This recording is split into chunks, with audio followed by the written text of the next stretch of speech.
Hi everyone, my name is Jeff. I'm the creator of PilotClock, and today I wanted to give you a walkthrough of the features and functionality that is in this device.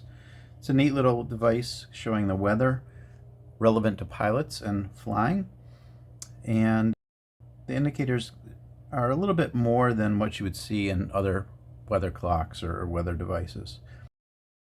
The key item right in the middle top, the one most important item, is the current airport status. In this case, it's showing VFR in my home airport, Hartford Brainerd. So this really shows you at a glance what the airport status is, and you can then decide if you want to fly or not based on that. But the other features it has, in the upper left corner, is the local time of either where you live or the airport itself. You can set that. And then in the upper right is Zulu time, so you never have to convert between the two times. You always have Zulu time. Now the indicators are the largest portion of the screen here. Going from top to bottom, we have the current weather observations. We have the current cloud cover, wind speed and direction, visibility, temperature and dew point, and then on the right side, the pressure, humidity, icing conditions. So in this case, it's showing at what flight level you would have icing potentially, or freezing temperatures. Turbulence, in this case no turbulence, it would show you that as well. And then sunrise and sunset. So those are the key items that you would see on the clock here. So let me talk about some of the features that you can do beyond just the weather indicators. On the bottom here, you'll see some buttons to access various functionalities. The first one is information. So this just has the disclaimer and then information about the device, serial number, hardware, firmware version, and various information about your configuration. So that's just kind of informational. Next is raw METAR. If you want to see the raw values not interpreted or translated, you can see that. And this would have the additional coding at the end, which isn't displayed on the screen normally. Next is Wi-Fi. So if you wanted to change your Wi-Fi connection or move it to another location, you can configure that here. The next button are sound and audio features. So this does act as an alarm clock, so you have various volumes, Roger. Voices, and alarm. You can set your alarm for whatever wake up time, whatever days of the week you want it to go off. You can set your snooze interval. I can't stand alarm clocks that have a snooze of like 9 minutes. So you can make it 10, you can make it 5, you can make it 1, whatever you want for snooze. And then a cool pilot related feature is you can suppress it if a certain condition applies or worse. So let's say I don't want to fly in anything beyond VFR. I could set that there. So if, well, I don't want it to suppress for VFR. Let's say marginal VFR. So if it was marginal VFR or worse, the alarm wouldn't go off. So it would automatically let me sleep in if I want that. And then it speaks whether airport conditions when they change. So if you're not paying attention, you'll hear it say, you can pick a male voice or a female voice. This is how you toggle to speak the airport status or not. And then you don't want it to probably do that at night. So if the room is dark, it will suppress that speaking. So those are the audio features. Then the last features are these other options where you can change your airport, set your time zone, set the brightness of the screen. This screen is a very bright, vibrant screen. So you can set the brightness there. You can dim it at night. So the light sensor allows it to dim automatically at night.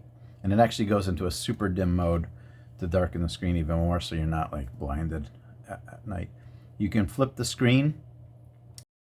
Talking about the case really briefly here, if I hold it like this, you'll see it's got a deep angle on one side and a shallow angle on the other. So you can either place it like this, where it's kind of facing upwards, or place it like this, where it's more upright. So this is good for a nightstand, where you're kind of looking straight at it. This way is good for a desk, where you're kind of looking down at it. And you can toggle the screen by pressing this, nightstand mode or desktop mode, and it just flips the screen. And then preferences, pretty normal stuff. Do you want the weather in Celsius or Fahrenheit? Do you want the time in 12-hour or 24-hour? units. And then this is a really cool pilot related feature as well, personal limits. So VFR is great, but it has certain rules as far as visibility and wind speed. Let's say I'm a little more conservative, so I want the ceiling to be at least 5,000 feet, or let's say 8,000 feet. Oops. Kind of at a weird angle here to do this. I want the visibility to be at least 5 rather than 3, I think, for VFR. I want the maximum wind speed to be, let's say I don't want to go more than 5 knots. And then the dew point spread, let's say that's 3. Okay, I can have those personal minimums. And then, actually what I should do, because this is 4 knots right here, let me just change that back to, I'm going to say maximum wind is 3 knots. Airport is personal VFR.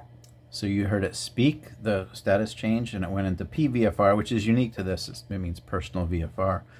So you can see in yellow that the wind speed 4 knots is greater than my personal limit of 3. So I don't want to fly. So it's telling me, even though the airport conditions are VFR, this exceeds my personal limits. So I don't want to fly. So let me just show in closing. I'm going to try to pick an airport here that has some weather going on. So let's try this one, KBDH. Oops. BDH.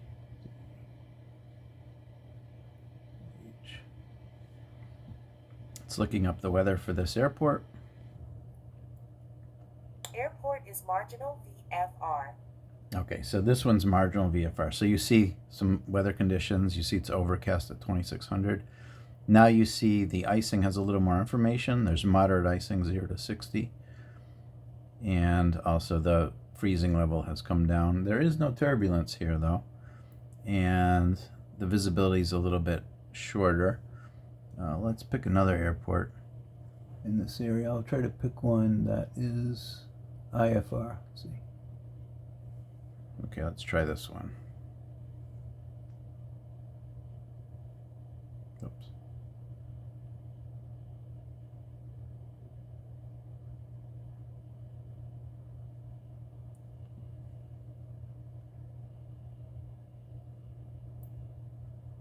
Airport is IFR. All right. So this one here is IFR. It's calm winds. I was trying to find one with turbulence so you could see that, but I'm looking at aviationweather.gov over here. This is where it pulls the data from. So, by the way, if you can see on aviationweather.com, if your airport is shown on there, it will also show on PilotClock. So that's a good way to decide if this is useful for your home airport or not.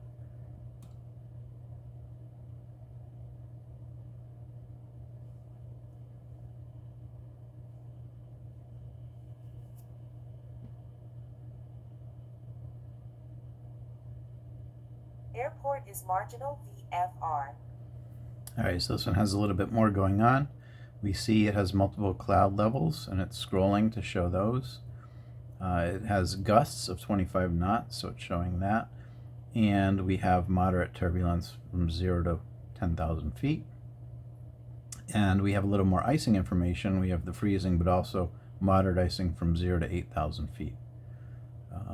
Light rain showers. It's marginal VFR. You heard it speak that as it changed.